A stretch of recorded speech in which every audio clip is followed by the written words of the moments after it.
Selamat menunaikan ibadah salat subuh bagi Anda yang menjalankan. Kita lanjut informasi di Kompas Pagi, Saudara. Angin puting beliung menerjang Kecamatan Losarang, Indramayu, Jawa Barat pada Selasa malam. 28 rumah warga terdampak, 6 diantaranya rusak berat. Salah satu rumah warga sampai kehilangan sebagian atapnya. Tembok kamar tidur dan kamar mandi pun roboh.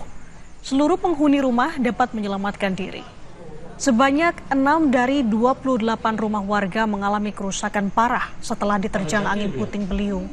Selanjutnya, BPBD Kabupaten Indramayu, Jawa Barat melakukan evakuasi pemilik rumah yang rusak berat ke rumah tetangga atau kerabatnya. Selain itu, Saudara, BPBD juga akan menyalurkan bantuan makanan.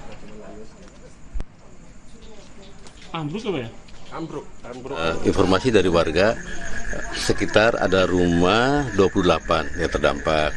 Kemudian yang parah itu ada 6. Korban jiwa nihil, terus kerusakan pada rumah kebanyakan dari atap. Direktorat Tindak Pidana Narkoba Bareskrim Polri menggagalkan penyelundupan 74 kg ganja kering di Pasaman Barat, Sumatera Barat. 2 orang kurir ditangkap saat tengah menyelundupkan ganja yang disamarkan di dalam truk bermuatan durian. Berapa orang?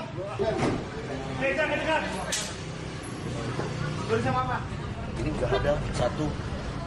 2 kurir ganja asal Jakarta ini tak berkutik saat ditangkap polisi di Pasaman Barat, Sumatera Barat.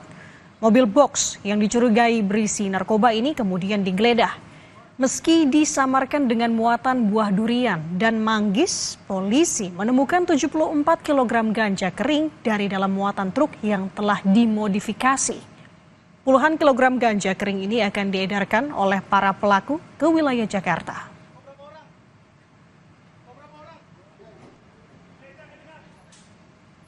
Dan sebuah kendaraan truk dengan penangkapan 2 orang tersangka bernama D dan I, di mana dari penggeledahan tersebut kita temukan sebanyak 74 bungkus, dari masing-masing satu bungkus itu seberat 1 kilo, total 74.